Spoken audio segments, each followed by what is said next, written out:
haqqa kelgan odam aytayapti. 15 yashar paytimda bir ish qilganman. Otam mana shu ishimdan keyin menga shunday bir muomala qildi, o'lgunimcha unutmayman dedi. 15 ga kirgan bola dadasining mashinasini minib, olib chiqib ketib, avariya qilib yuboradi. 3 kungacha uyga kela olmay yuradi. Qayoqqa boradi? Oxiri keladi. Qo'rqib, xavotir bilan aybi bo'ynida, xatosini tushunib, bo'ynini qisib uyga keluvdi. Otasi so'kmadi ham.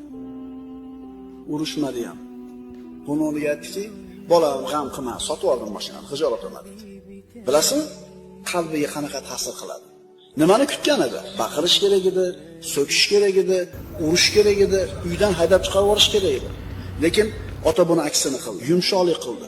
Mana shu qilgan ishi bu yigitni 25 yildan keyin ham 40 yashar paytida ham qalbini mashaqqatda turibdi. Va mana shu otasini qilgan ishi tufayli bola otasiga shunaqa mehribon farzand bo'ldi.